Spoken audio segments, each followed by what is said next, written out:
Quais os desafios, estratégias e visão de futuro dos e-commerces brasileiros diante da concorrência com Alibaba, Shein, Shopee e outros big players globais? No episódio dessa semana, nós vamos bater um papo sobre isso com o Rogério Nogueira, diretor de comunicação e marketing da Polishop, um dos primeiros varejos do Brasil a vender remotamente, ou seja, tem um lugar de fala muito importante em relação ao tema. Então, se vocês querem entender os principais desafios que os e-commerces brasileiros estão enfrentando e o que tem pela frente para o setor no Brasil, fica por aí até o final e aproveita e segue nosso podcast.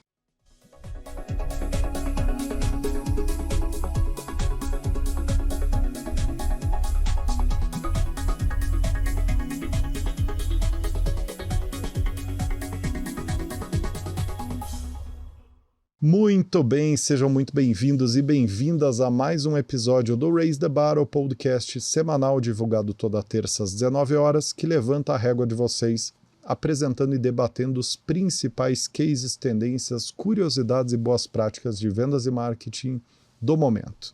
Para quem é novo por aqui, esse podcast é um oferecimento da For Sales e dos seus jobs, empresas do grupo The For Sales Company, que são respectivamente as maiores empresas de recrutamento de vendas e marketing da América Latina, a For Sales a maior em média e alta gestão dessas áreas e os seus jobs no recrutamento de força de vendas.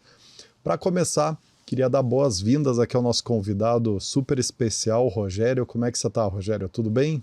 Bem, pessoal, bom dia. É um prazer estar aqui falando com vocês e falar um pouquinho desse mercado aí que, como você mesmo falou, a gente está desde o começo, né, no e-commerce, somos um dos primeiros varejistas a estar no e-commerce e poder falar disso 20 anos depois e vendo toda a transformação que se seguiu, né, e agora mais um grande desafio pela frente. Eu acho que a gente está vivendo uma nova transformação também, a maneira que as pessoas consomem online. E debater isso aqui vai ser bastante importante, porque não tem nada regrado, né? A gente está em plena ebulição e transformação desse mercado. E para nós é um privilégio estar trazendo esse assunto, porque acho que ele tem um papel social também, né? Como país, da gente entender para onde a gente quer ir como país, como empresas, né? E o papel da gente atuar bem nessas políticas públicas e ter clareza nas estratégias públicas, políticas públicas, políticas privadas, né? A estratégia das empresas, porque de fato o mundo está mudando muito, né? O globalismo, daí agora cadeia de fornecimento regionalizada novamente, enfim. Então, privilégio estar trazendo isso aqui para incrementar nosso entendimento, né, sobre esse assunto. Mauricião, como é que você está? Está animado? Muito animado, Rodrigo. Eu penso exatamente na mesma linha que você, né? Para você ver como esse assunto é importante hoje. Provavelmente todo mundo que está nos escutando aqui tenha muita gente que não atua com e-commerce e esse assunto já deve ter entrado na roda de conversa como pessoa física, né? É uma curiosidade do senso comum, porque todo mundo compra online hoje. Pô, como que as empresas brasileiras estão lidando com a entrada dos e-commerces chineses e etc. É uma curiosidade geral, não é só do mundo dos negócios. Então eu estou bem entusiasmado para fazer esse bate-papo e entender como que isso tem impactado a Polishop e como que ela está encontrando caminhos aí para sair dessa invasão dos e-commerces estrangeiros, né? Muito legal, muito legal. Muito bem, pessoal. Antes de entrar no assunto de hoje, só é importante mencionar que a famosa pesquisa de cargos e salários de vendas e marketing da For Sales já foi divulgada, né? A versão 2024. Ela saiu em metade de março, né? Vocês devem estar vendo esse episódio aí a partir de final de abril, começo de maio. Então a pesquisa já está no ar, já está disponível e esse ano ela está com tamanho recorde. São mais de 460 cargos de vendas e marketing em todos os níveis hierárquicos, em 29 setores da economia que foram mapeados e estão disponibilizados ali no material de forma 100% gratuita. Então se você não baixou a pesquisa ainda, corre lá, clica no link, deixa em segundo plano aqui nosso conteúdo, clica na descrição, no link, baixa a pesquisa, que vocês vão gostar muito, está muito elucidativa para quem está precisando fazer um planejamento de recrutamento e seleção ou mesmo de carreira, né? Entendendo se está nivelado o mercado ou não em termos de salário. Muito bem. Rogério, agora sim, para começar, conta um pouquinho mais sobre você e sobre a Polishop. para a gente dar um pano de fundo inicial em cima do qual a gente desenvolve a conversa. Ok. Bom, para quem não me conhece, sou Rogério Nogueira, sou CMO da Polishop, no grupo, né, tenho outras empresas também, diretor de comunicação e marketing, estou na Polishop há 20 anos, e meu desafio, eu sou originalmente de TV, cresci e nasci em TV, a Polishop é uma empresa que tem uma televisão e nasceu da televisão, né, antes de ter loja física, antes de ter internet, tudo a gente nasceu na televisão, então essa é a minha origem primária, depois eu acabei me especializando em marketing, acabei assumindo outras cadeiras dentro da companhia, faço parte do board hoje em dia e cuido da cadeira de marketing de todo o grupo, incluindo a Polishop, que é o nosso principal negócio. E conta um pouquinho da estrutura da Polishop hoje, né? Porque acho que praticamente todo mundo que está acompanhando conhece a marca, mas ao mesmo tempo talvez já não conheça o contexto, né, da marca. Então explica um pouquinho da penetração de vocês, quantas lojas, faturamento, só para as pessoas terem uma dimensão do business de vocês, né? Ok. A Polishop é uma empresa de capital fechado, a gente não revela números, né? Mas todo mundo já publica, especula, e a gente já passou da casa, valeu a casa do bilhão, né? A Polishop hoje tem 150 lojas no Brasil inteiro. A gente tem, na verdade, a gente é uma empresa omnichannel, tem loja, nós temos um e-commerce bem forte, está muito mais forte no pós-pandemia, então hoje é uma parte importante da companhia, já foi 10%, já foi 20%, hoje é quase 40% da companhia, ela é digital, tá? Então isso é um dado super importante e tem a ver com os novos tempos pós-pandemia, né? A gente está no território nacional, tem um canal de TV também, território nacional, em todas as TVs por assinatura, NET, Oi TV e Vivo TV, tá? E também na parabólica aberta, para quem não tem TV por assinatura, a gente também está na TV aberta com um canal próprio, além das centenas de horas que a gente compra em outras emissoras, né, em que a gente anuncia ainda na TV, mas hoje o nosso maior investimento é no digital, então a gente está presente aí em todas as redes sociais também, né, TikTok, Meta, né, Instagram, Facebook, e Google em todos os formatos, e também com influenciadores, né, cada vez mais está tomando bastante espaço aqui, esse mercado da influência economy é realmente poderoso, né, a gente vem trabalhando, e o próprio João hoje é um grande influenciador, e a gente apoia também as empresas do grupo, que estão debaixo do grupo aí, que a gente vem investindo ao longo desses últimos 10 anos, e que agora estão crescendo, e participo de algumas delas também. Um fato bem curioso sobre o Polishop, Rogério, é a questão de ter sido provavelmente o varejo que mais se adaptou de todo o Brasil, né? Porque vocês começaram num formato, na época, super pioneiro no Brasil, que foi o formato de televisão, né? Venda na televisão. E de lá para cá, pelo que você comentou e o que a gente vê no mercado, é que vocês passaram por várias revoluções, várias eras do varejo, né? Sim, e concomitadas também, né? Concomitadas, que é o mais difícil. Então, por exemplo, a gente começou na televisão, começamos de trás para frente, né? Normalmente as pessoas começam, a gente começou na televisão, depois da televisão a gente foi para catálogo, a gente foi fazer venda de catálogo, depois a gente foi para loja, tá? Ou seja, loja foi nosso terceiro canal de venda, virou o maior canal de venda, né? Uma presença bastante grande, mas depois de loja a gente abriu um canal também de marketing de rede, então a gente chegou a ter mais de 80 mil pessoas cadastradas ativas representando o Polishop no Brasil inteiro. Então você podia empreender com a Polishop, você tinha um site, isso estou falando de 2010, tá? Então hoje é comum você ter um site para um representante, um parceiro Magalu, um afiliado, mas a gente fazia isso em 2010, foi um sucesso também, existe até hoje, mas os canais eles têm muito disso, aquele era o momento, né, do marketing de rede, ele teve seu ápice aí até 2016, 2017, na pandemia ele arrefeceu um pouco, mas e o digital cresceu. Então, um canal pelo outro, a gente vai se adaptando, convivendo isso junto. Esse é o maior desafio nosso, é ser um omnichannel de verdade, né? Poder fazer com que todos esses canais convivam entre si e cooperem, e que seja transparente para o usuário, para o cliente, o desejo de ter Polishop. Então, o que a gente tem como premissa é toda ponta de contato com o Polishop é um canal de venda também. Então, você pode comprar pelo Instagram, pelo Facebook, pelo telefone, pelo catálogo, pelo multinível, todos, a loja, enfim, onde você quiser comprar no site, retirar na loja. Depois, ao longo do tempo, foram dando os nomes corretos, né? O Omnichannel, o Ship from Store, o Retira a Loja, mas isso já acontecia aqui por uma força de como esse negócio nasceu. Esse negócio nasceu de uma forma em que a gente só tinha como mostrar o produto. Você tinha que acreditar e receber em casa pelo correio e passar o cartão pelo telefone. Pensa que isso em 2000, o ano 2000, com o acesso ao cartão de crédito era muito difícil, né? Não era tão fluido quanto é hoje, mas a gente teve sucesso nisso e disso a gente não quis perder nada dessa omnicanalidade ao longo do tempo. Então a gente foi se adaptando, sim.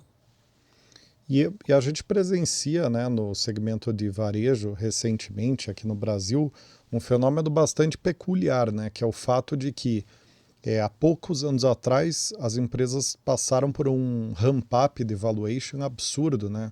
De empresas de varejo na bolsa a múltiplo de 50 vezes, né? Quer dizer, a gente passou por um estouro, por um fenômeno do varejo local, uma bolha, podemos dizer, eu não queria usar essa palavra, né? E aí, mais recentemente, a gente viu o movimento reverso, né? A maioria dos varejos brasileiros performando prejuízos homéricos, né?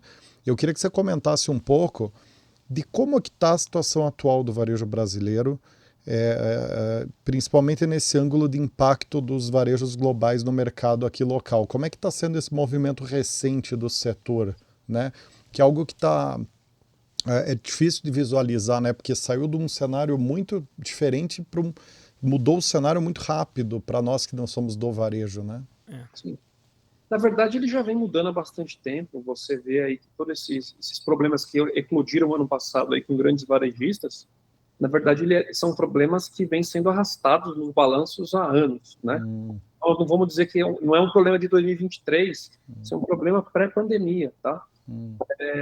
Muito provavelmente a pandemia até esticou essa corda, talvez tivesse estourado antes, tá? Porque o que acontecia com todos os varejistas? O mercado ele não cresceu. O Brasil, saiu a última pesquisa aí, ele cresceu, andou de lado nos últimos 10 anos, né? Até chamaram de década perdida. O PIB cresceu 1%. E os mercados não cresceram, mas os competidores triplicaram de tamanho. Quando a gente fala de negócios que movimentam bilhões, né, como Shopee, AliExpress, Amazon, todos esses entrantes no Brasil capturaram fatias de um mercado que não cresceu. Então, como que isso explica muito que o cenário ficou mais árido para todos os varejistas que já existiam. Tá? Esse é o primeiro ponto. Segundo, é que essa mudança de competidores por si só já causariam isso.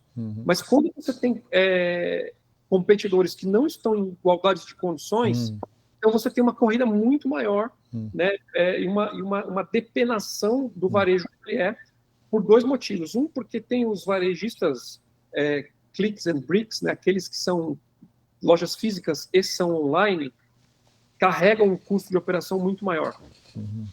Pagam impostos e empregam um volume muito maior de gente. Isso tudo onera, né? Você tem os outros que são os pure plays, que são totalmente digitais, mas operam dentro das normas do Brasil. E você tem os totalmente digitais, que são cross-border.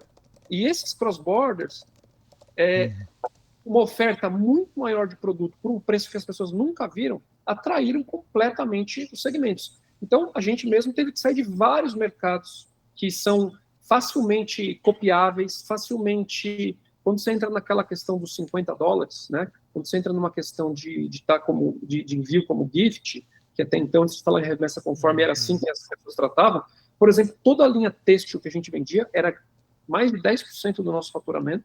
Eu estou falando de modeladores corporais, de tudo isso. Isso tinha margem boa e você tinha que pagar os impostos e vender. esses caras estavam vendendo sem imposto nenhum. Chegava aqui como um presente. E então, como é que você competia com isso? A gente teve que sair desse mercado e ir para mercados com barreiras mais altas para poder conviver aqui, né? Então, essa competição fora de condições iguais, né? E fez com que todo o varejo se ressentisse, vem atravessando essa crise total, não é exclusividade de um ou outro, são todos tendo que se reinventar, cada um do seu modo, né? A gente também teve que tomar atitudes e ações para continuar vivo no jogo e correr atrás de se adaptar. Eu sou totalmente a favor da concorrência, totalmente a favor que exista um ambiente diverso aí para os consumidores, mas exige que se observe que tem condições de mercado para algumas plataformas que elas fogem completamente da normalidade e da igualdade em qual a gente tem que operar. Um exemplozinho para concluir essa resposta. Legal. A gente tem, por exemplo, eu vendo panela, é um dos produtos que as pessoas mais gostam da Polishop, são as panelas da Polishop. Eu tenho que passar nas nossas panelas no Inmetro, uma certificação no Inmetro e uma certificação na Anvisa, para provar que ela não libera alumínio. Tá? E isso é uma certificação pesada, cara, e o cara que compra panela no AliExpress chega aqui sem nada. Ou, por exemplo, compra alguma coisa que vai na tomada que eu tenho que passar pelo Inmetro, o fabricante na China tem que fazer padrão Brasil, 220. E o pior é que bate ainda no SUS. Se a gente for analisar a cadeia toda desse processo, esse cara ainda bate no SUS como custo de saúde, né? Se a gente for levar isso em consideração, sim. Então, e tudo bem, ninguém proíbe isso de acontecer. Então, cara, isso machuca quem tem que fazer tudo certinho. Porque o dia que eu não tenho lá o selo do Inmetro posicionado na minha revista ou no site com um produto que exige, eu sou autuado e sou multado. Você sabe que eu evito muito me posicionar aqui, porque eu me coloco muito na posição de entrevistadora, né? Até um hábito, né, Mali, que a gente desenvolve como recrutador é esse, né? A gente está sempre perguntando. Mas você sabe que não posso deixar de falar que, poxa, pelo varejo empregar 25% da mão de obra CLT do país, e na minha opinião, é muito clara. Eu acredito que o governo deveria atuar de uma forma mais eficiente. Os governos, não estou falando do governo atual ou antecessor, mas o governo brasileiro como um todo, independente do governo da vez, do governo da vez, deveria ter mais cuidado, porque eu acho que o que foi feito com o varejo na última década é um absurdo, o varejo brasileiro. Foi não cuidou-se dos impactos que essas cadeias globais trariam e não se cuidou da questão alfandegária, para fazer esses 25% da mão de obra do país ser pelo menos gerida, né, bem, não ter essas rupturas, né, de demanda, de oferta, de concorrência, de preço. Acho que teve muita chacoalhada no barco, né? Muito, e as pessoas, bom, você tocou num ponto importante, todo mundo se ressentiu, todo mundo teve que se reorganizar. Então, você veja só, a cadeia nacional de emprego, a gente fechou loja, a gente fechou bastante loja da Polishop para se adequar, porque o efeito pós-pandemia veio com GPMs de 50%, veio um acúmulo absurdo tornou algumas operações inviáveis, principalmente porque a base de comparação não é o aluguel em si, não é os custos de operação em si, é que o teu concorrente está vendendo tão mais barato que você não consegue vender mais do que você vendia. Então você sofre. Então você tem que se readequar. Novos produtos, novas margens, novas marcas e novos modelos de venda que tornem mais barato esse custo de venda. Então a gente cresceu no e-commerce, que demanda muito menos gente, e tivemos que fechar a loja, que emprega muito CLT, né? E a gente teve que sair disso. E teve que sair, como todos saíram, para sobreviver, para continuar competitivo. Agora, de que modo que isso pode ser legal para o país, né? Não é legal, porque como essas pessoas que perderam o emprego, elas não vão conseguir nem comprar mais barato nos grandes players, porque ficaram sem os empregos. Então é um problema bem sério, sim. A gente tem que tomar bastante cuidado e a gente anseia por medidas que tornem esse jogo mais justo. Né? Rogério, ainda dentro dessa linha de concorrência com e-commerces estrangeiros, né? A gente sabe que o principal, eu imagino pelo menos, que o principal calcanhar de Aquiles seja geralmente realmente os e-commerces chineses, né? Mas a gente tem também uma entrada forte dos e-commerces americanos, né? Amazon, eBay. Do ponto de vista de marketing aí de vocês, né? Tem uma forma de competir com os chineses e uma forma de competir com os americanos ou é igual? A estratégia é a mesma, enfim. Bom, a estratégia é não competir. Então, porque é absurdamente diferente a potência que esses caras têm em todos os sentidos de nível de serviço, né? São gigantes. Mas o que eles não têm? E é aí que mora o grande, eu poderia dizer, luz no fim do túnel aí para quem, no nosso caso, o nosso negócio é criar desejo em produto, né? Quando eu consigo fazer isso numa marca própria, eu passo a deter uma possibilidade que não existia antes. Eu, como Polishop, não preciso estar preso em vender só dentro da minha loja. Eu posso usar a meu favor a força desses caras. Eu posso estar na Amazon com um produto que todo mundo deseja. Então eu tenho que continuar fazendo o que a Polishop sempre fez, que é gerar desejo nos produtos. Só que agora as formas de distribuição elas são muito mais descentralizadas. Então, eu tenho que estar na Amazon, eu tenho que estar na Shopee, eu tenho que estar em todos os lugares, tenho que estar no Mercado Livre. Aí sim, dosando à medida em que aquilo é saudável para a companhia, porque eu não posso gerar valor de um lado e entregar tudo isso no marketplace só, ou simplesmente não existir perante o meu público. A panela, a panela iChef da Polishop só vende no Mercado Livre e ela passa a não considerar mais a minha marca, né? Então esses são as concorrências. Qual que é a nova concorrência que tem? As plataformas elas são vamos dizer agnósticas.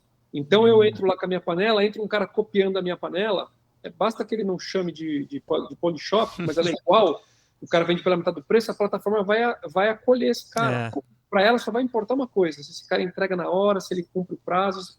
Então a gente sofre com as cópias. Então o que eu tenho que fazer é um trabalho de marketing grande, de manter viva a originalidade, a exclusividade do meu produto, e ser rápido bastante para quando a cópia chega, e ela chega, eu estou indo para o próximo lançamento, estou indo para a próxima novidade. Tu saiu de uma lógica de varejo para uma lógica de indústria quase, né? Exato. Não, sem dúvida é isso, tá? A gente hoje é quase uma indústria que também vende, né? Que lança Mas produto. a gente tem aqui a cadeia completa de desenvolvimento de produto. A gente vai para a China, a gente desenvolve produto, desenvolve embalagem, a gente tem escritório na China para desenvolvimento de produto. Hoje, a maior parte dos nossos produtos que mais vendem na Polishop, que as pessoas mais gostam, já são produtos próprios da Polishop.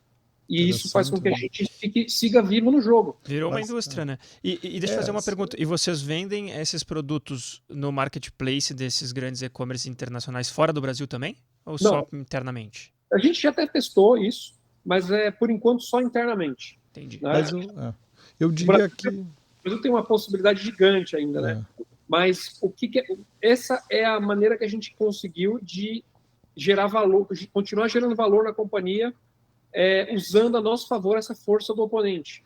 Agora, claro, eu saí de vários mercados importantes, esses caras afetam a decisão de compra. Eu tenho competidores dentro das plataformas também, que estão lá copiando ou produtos similares, e a plataforma, como ela é agnóstica, ela vai privilegiar não perder a venda. Então, às vezes, o cara vai lá para comprar um produto da Polishop e tromba num produto similar. Então, existe essa mácula. Então, não é que a gente está imune a isso só porque a gente virou o jogo dessa forma. A gente tem uma série de desafios e o que a gente mantém em mente aqui, eu fortaleço minha posição online para que a minha venda online seja sempre própria, seja sempre maior o meu tráfego e tenha mais volume de venda do que os marketplaces. O marketplace não é o meu principal negócio. Claro, eu não deixo de estar lá, eu às vezes ancoro meus produtos lá para privilegiar que o nosso site venda nossos produtos com uma condição melhor e com um relacionamento e mantendo esse cliente na nossa carteira. Mas esse é um novo mundo e não tem muito que mudar, não tem muito o que fazer, a gente não tem como a gente lutar contra essa coisa gigante. Ela vai se regular, ela vai acertar, mas já estão aí, estão consolidados. E agora, se a gente não fizer algo para conviver com isso e prosperar, a gente sai do jogo, como muitos aí estão arriscados a sair. E não tá que para mim, eu vejo da seguinte forma, para mim, me parece que são dois negócios diferentes, né? A gente tem o varejo convencional, que acabou indo para esse caminho de preço, devido à característica da oferta e demanda, né? Do encurtamento de canal de venda, né? Então você tem um mercado de, se eu já conheço esse produto, eu vou pagar o mínimo que eu puder fazendo varredura em marketplace. Acho que isso é um raciocínio que foi construído, né, na realidade nova. E aí você tem outro raciocínio, que eu entendo que é esse business que vocês estão, que é o varejo de lançamento, né? Que é aquele que você identifica a demanda, cria um produto ou localiza um produto que já existe fora e traz e lança, né? E daí Exato. você vira... Ou melhora aquele que está. Então, por Ah, exemplo, a Air Fryer tem uma dinâmica de baixa de preço. Cada ano que passa, a Air Fryer custa mais barato no varejo. E o varejo vende milhares, né? Então, e a gente faz o caminho contrário. Então, o que eu fiz? Pô, eu pus o antiaderente das panelas da Polishop, que são famosas, dentro da nossa Air Fryer. Faço upgrade. Eu trouxe recursos novos para a Air Fryer. Ele desidrata, ela faz cozimento lento. E o último que a gente trouxe agora foi inteligência artificial.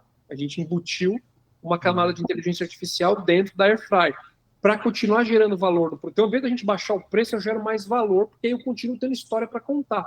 Porque se a gente entrar numa dinâmica de preço, eu vou competir com todo mundo e esses caras são mais eficientes. Os caras, às vezes, vendem com margem negativa para trazer tráfego. Eu não posso fazer isso. Só que na hora que eu estou no marketplace, estou competindo com esse cara. Então, meu produto não pode ser igual. Entendeu? E é interessante isso, né? Porque, na verdade, uma dor que existe nesse mundo de marketplace é a pouca disponibilidade de produtos de qualidade, né? Então, você tem esse oceano de concorrência de preço que acontece ali, ele vai pressionando margem e aí isso vai cascatear lá na indústria na qualidade de produção. E aí você tem um nicho de público que daí quer ir para o outro lado, que é o quê? Puxa, peraí, mas essa Air Fryer aqui é uma porcaria, porque o negócio fica seco, né? Daí, peraí, quem que vende um produto bom de fritura sem óleo? Aí eu acho que faz sentido, me parece, essa construção que vocês estão fazendo, né? Porque eu, particularmente, eu não tenho uma referência de um lugar onde eu consiga achar produtos inovadores e de qualidade e que supram esse gap de qualidade que fica cada vez mais claro nos marketplaces, né? Enfim, então achei interessante. O Maurício até colocou como que a gente lida com isso, né? Então óbvio que isso aí não nasceu do dia para a noite, a gente vem fazendo isso ao longo desses últimos anos para se adaptar, mas a gente consolidou ano passado um plano chamado Polishop Rumo a 2030, e a premissa, né, desse plano ele é vasto, ele tem aí uma série de alavancas de crescimento para a gente até 2030, nesse novo mercado, mas um deles eu posso falar aqui, porque o João ainda vai dar entrevista falando das novidades aí, eu acho que no próxima semana, a gente tem bastante coisa para falar, mas o que eu posso fazer, qual que é a premissa principal desse plano? A gente vai se posicionar, e já se posiciona, como uma empresa de curadoria de produtos, porque em todos os marketplaces, todas as grandes plataformas, elas têm um problema que é a paralisia do excesso. Você já assistiu Netflix e dormiu com o controle na mão antes de escolher a sua opção? Acontece isso em todos os lugares. Você vai lá, você tem tanta opção de tanta coisa que as pessoas entram nesse parafuso e é tudo muito barato. Agora, o que a Polishop se propõe? Eu não tenho 20 produtos do meu, eu tenho 20 liquidificadores, eu tenho o melhor. Eu tenho aquele, e na verdade, mais do que o melhor, aquele que a gente escolheu para ser. Então, é como se fosse realmente uma curadoria. É uma curadoria. Então, a melhor Air Fryer está aqui. Isso eu posso garantir para vocês. O melhor fitness, o melhor escova de cabelo. Essa curadoria, a gente entende que esse é uma grande oportunidade para um varejista que faz esse trabalho. Então, a gente não está olhando para o volume, estou olhando para o valor percebido do produto, estou olhando para a entrega final do benefício. Quando você faz isso, aí você tem um nicho, você tem gente que está afim disso. Você tem gente fiel ao seu... Tem um produto aqui que é uma escova de cabelo, que a mulherada compra com recorrência com medo de acabar, porque elas adoram se adaptar, o produto realmente é de muita qualidade, não é nem um pouco barato, mas ele tem muito valor para quem gosta do produto. Então, isso faz com que esse posicionamento, Essa que escova secadora Rotating Diamond, é essa aqui? Ó, mesmo... esse produto tem 15 anos aqui, cara. Ele vem sendo evoluído a cada momento, mas ele as mulheres amam esse produto. Amam mesmo, né? Você encontra aí similares, cópias na Shine, e a gente segue vendendo ele. Então, construir isso é a forma da gente se blindar, que do preço, cara, já tá ali, já tem produtos similares por 1/5 do preço. Mas eu acho bem legal a gente compartilhar algo que a gente também conversou nos bastidores aqui, Rogério, antes de entrar no bate-papo, né? Que é como a Polishop já lá no passado tinha muito essa visão de sair do preço dentro do varejo, né? Porque você trouxe isso pra gente, né? Quando começou lá atrás a vender na televisão, o objetivo era, ao invés de botar na prateleira e botar o preço, deixa eu explorar o benefício e mostrar para as pessoas o que esse meu produto tem de tão bom e por que ele custa um pouco mais caro, né? Então, vocês sempre foram uma empresa que fugiu de falar de atributos e preço. Vocês sempre foram uma empresa preocupada em apresentar detalhadamente os benefícios do produto, né? Talvez pioneiros na geração de conteúdo, que hoje é super normal, né, no varejo. Faz um vídeo lá no Instagram explicando o produto e no final diz, clica aqui e compra. Isso era o que vocês começaram a fazer lá atrás e me parece que é o lugar de onde vocês nunca saíram. Vocês foram mudando um pouco, né? Ampliando um pouco a borda, mas ficando ali dentro, né, dessa característica. O núcleo é esse. Nosso negócio é gerar valor em produto, demonstrar produto. E a gente acredita nisso, né? A gente tem um negócio na nossa missão que chama estar onde o cliente estiver, né? Com produtos inovadores de qualidade. Parece uma frase simples, mas na verdade ela é uma promessa de que a gente tem que ser agnóstico ao meio. Então a gente não, hoje era TV, hoje é redes sociais, amanhã nem sei o que vai ser, mas a única coisa que eu tenho certeza, demonstrar produto, gerar valor e demonstrar benefícios, isso vai ser sempre o nosso negócio. No modelo de negócio da Polishop, a gente vai fazer isso aonde for necessário para que estiver perto do nosso cliente. E me parece que agora, no passado, pelo que eu entendi, me corrija se eu estiver errado, você buscava o produto de alguma indústria para fazer essa apresentação e esse benefício. Agora o que vocês fazem é produzir o produto. Então vocês entram até na fase 1, né?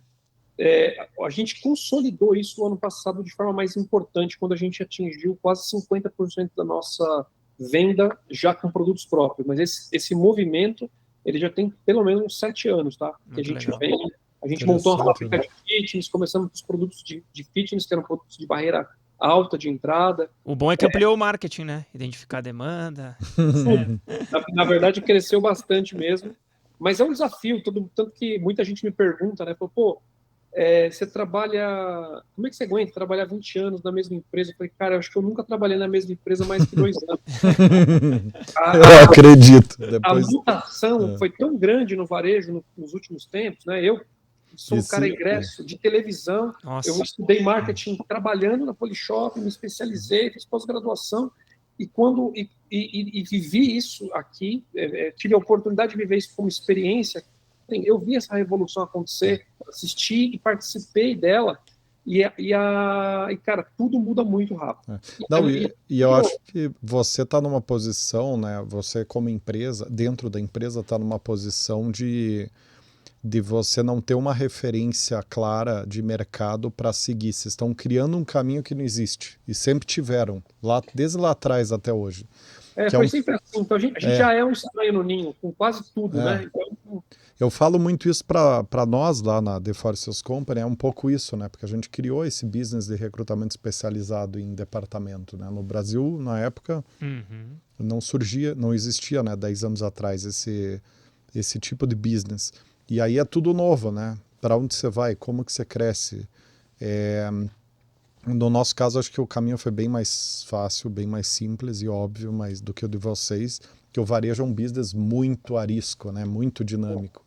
O nosso acaba sendo mais fácil. Uma possibilidade muito alta, né? O país não ajuda muito também. Mas o que eu queria te perguntar é o seguinte, Rogério, para dar um pano de fundo do que tem pela frente, eu queria que você falasse assim, qual que foi a evolução da perda de...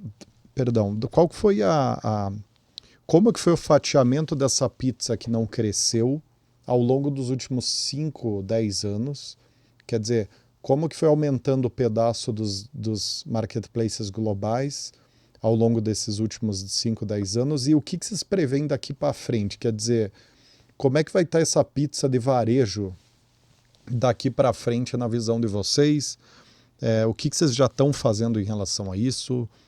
Qual o papel do governo nesse futuro do segmento? Então fala um pouquinho assim, tangibiliza um pouco dos números do segmento, quer dizer, quanto da fatia que tem ficado cada vez mais com os varejos globais, o que vocês preveem para frente, o que vocês estão fazendo e o que você acha que é papel do setor fazer junto ao governo? Pergunta longa, né? Bom, vou dividir um pouco, vou fatiar um pouquinho, mas falando Tá. em números de venda e números de audiência, até porque uma coisa está bem relacionada à outra. Tá. E por que eu estou falando de audiência? Porque como uma plataforma tem uma audiência muito grande, ela causa um outro efeito no varejo, que é quase toda a mídia digital ela é leiloada, né? Você faz o bid e ela fica mais cara ou mais barata, esse custo por aquisição, de acordo com os players. E esses caras encareceram demais as mídias. E por quê? Porque eles compraram uma audiência muito grande. Então, eles chegaram com muito dinheiro, real extremamente desvalorizado. E saiu uma última pesquisa agora sobre a audiência de alguns players, né? No setor de moda, por exemplo, pra você ter uma ideia, a Shein, ela é disparada, ela tem 25% da audiência do setor no universo digital. Isso é muito. Todo o resto são das outras. Aí você põe lá Renner 9%, C&A 4%, Riachuelo 3%. A audiência total... Só para ficar claro, é acessos? Acessos e visibilidade, tá? Entendi. Então, acessos nos sites e visualização. Tá? Tá. Tudo isso forma audiência. É muita coisa, hein? Primeiro passo, eles são 25%. Ele é mais que o triplo do maior player. Do maior player do Brasil. É muita coisa. Aí eu tô falando daqueles que a gente já conhece, aí o resto de vídeo, que o mercado de moda é muito grande. Então, você imagina que esse cara é 1/4 do mercado de moda brasileiro já, que é um mercado gigante, emprega pra caramba, né? E quando a gente fala que esse cara detém 25% da audiência, eles já são muito próximo disso em venda. E isso é muito preocupante, porque essa falta o segmento têxtil no Brasil ele é gigantesco, né? Gigantesco e com muita gente passando muito mal. Muito. O segmento de modas ele tem o mesmo sofrimento do varejo, né? Do varejo de bem de consumo, né? Agora veja, quando eu falo agora falando em vendas totais dos grandes conglomerados, eles são os nossos brasileiros aqui, né, Casas Bahia, o Magalu, Mercado Livre, né, que a gente quase considera brasileiro, mas na verdade também é uma estrangeira, esses caras detêm uma fatia ainda muito grande, mas o primeiro e o segundo colocado, a Amazon, eu estou falando isso porque é bem recente, a gente viu esse estudo essa semana, Amazon, Shopee, Amazon Mercado Livre e AliExpress está mais para baixo. A Amazon e o Mercado Livre competem de igual para igual, já são do mesmo tamanho de Magazine Luiza, de Casas Bahia? Casas Bahia. Na verdade, o Mercado Livre é maior que todos eles, né? E é estrangeiro. Então, o que significa isso? É argentino, né? Só para contextualizar. Por mais que a gente... Hoje, eu poderia dizer para você que quase metade do nosso varejo já está na mão de estrangeiros, né? Está na mão de estrangeiros, em audiência e faturamento. Porque a audiência vem primeiro, né? Mas ela é o que planta na cabeça de todo mundo, né? Então, hoje, é um absurdo falar disso, né? Que a gente está dividindo quase metade do bolo do varejo sem o mercado ter crescido. Então, está todo mundo produzindo fora e ainda espremendo o varejo local, né? Então, quer dizer, você prejudica a indústria e o varejo, né, ao mesmo tempo. O varejo e, consequentemente, a arrecadação do país, né? Sim.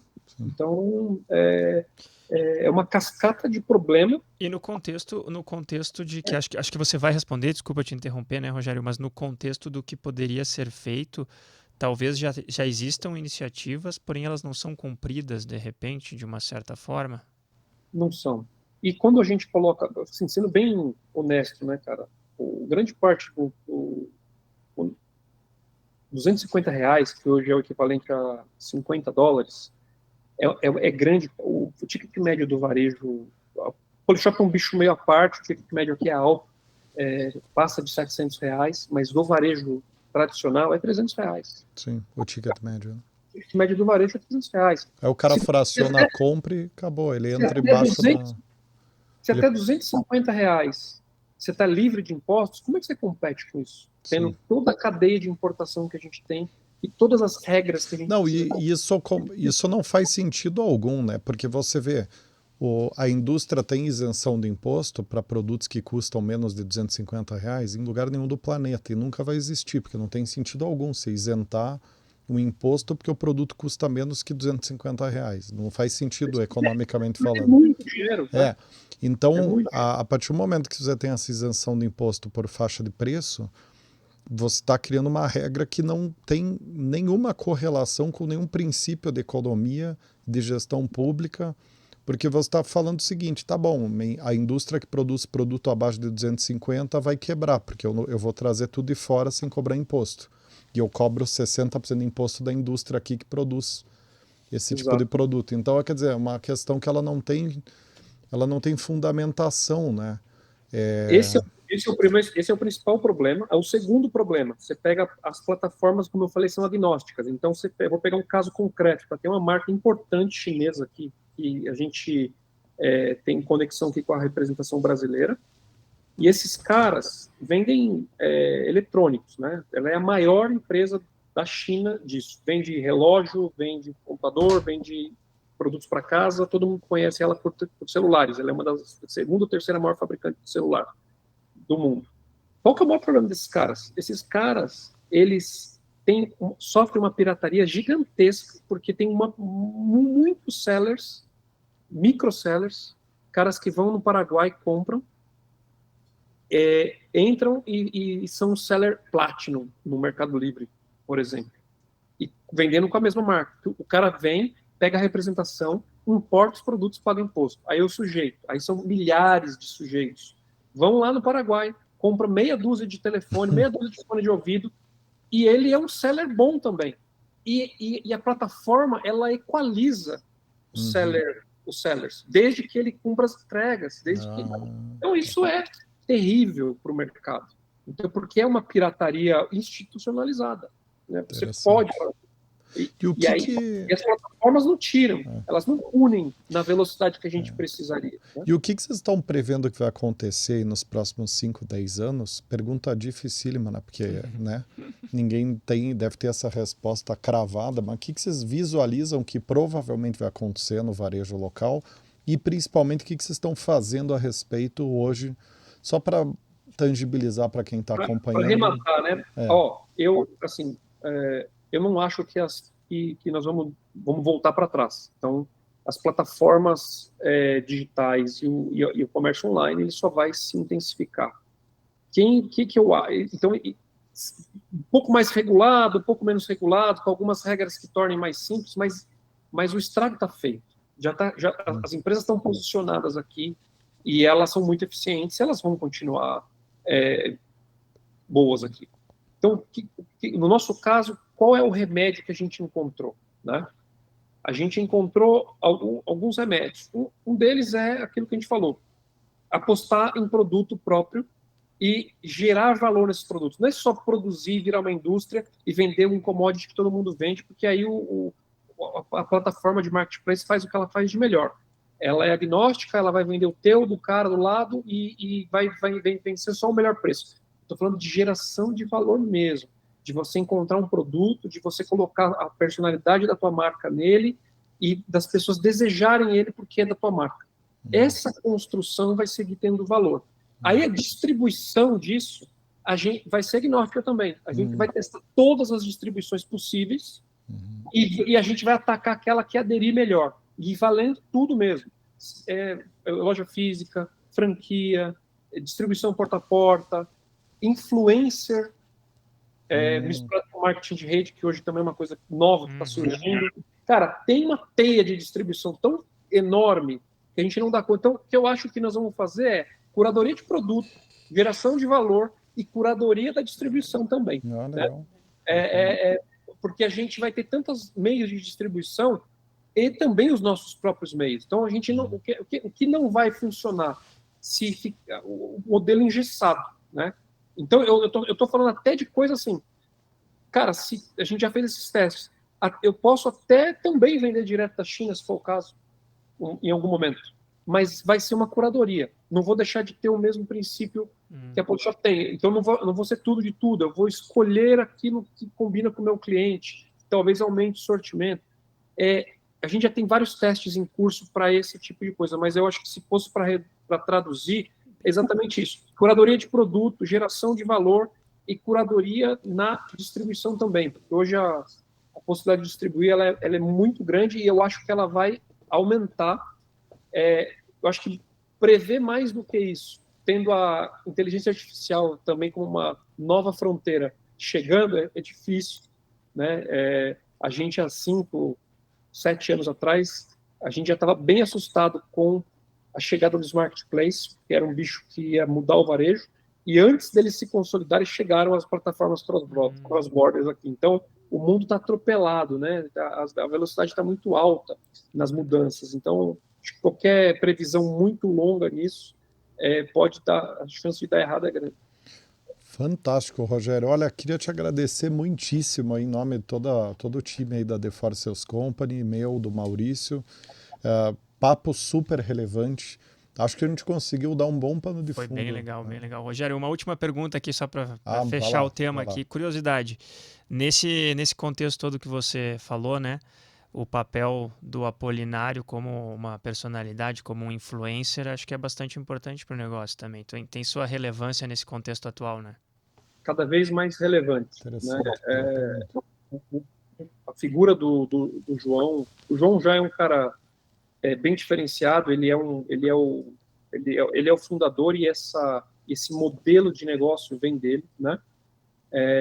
A gente conseguiu traduzir aí o que ele queria fazer e realizar, mas ele é o idealizador desse modelo de negócio e ele segue convicto disso e ter se tornado uma figura pública, né, na figura do empresário, isso torna a empresa mais próxima. Eu acho que hoje isso é uma tendência, né? O C-Level dar mais a cara, ser o principal PR da companhia é muito importante, né? Porque o João vem construindo aí uma reputação de um empresário que é mão na massa, que gosta de fazer negócios. A gente, né, incorpora aqui na Polishop vários outros negócios que a gente criou ao longo do tempo com a entrada dele no Shark Tank, mas mais do que simplesmente abrir negócio, esse negócio tem sinergia com o nosso negócio principal, que é a Polishop, negócios que refrescam a nossa mente para outros modelos de mercado que ajudam a gente na Polishop. Então, tudo isso é um ecossistema bem complexo, mas muito favorável para o nosso modelo de negócio e tem sido uma grata surpresa, porque o João tem construído isso muito bem e como ele tem uma imagem muito boa como empresário, isso reflete na própria Polishop também. Eu acho que isso é super importante, ajuda a gente a seguir em frente aí com os desafios que o varejo tem nos colocado aí nos últimos tempos. Muito bom, Rogério. Fica o meu agradecimento, então, obrigado. Foi um baita prazer bater esse papo contigo, bem legal. Muita coisa boa para quem escutou até o final, então te agradeço. Espero que a gente possa marcar um novo papo, quem sabe numa próxima situação, para ampliar ainda mais esse tema. Sim.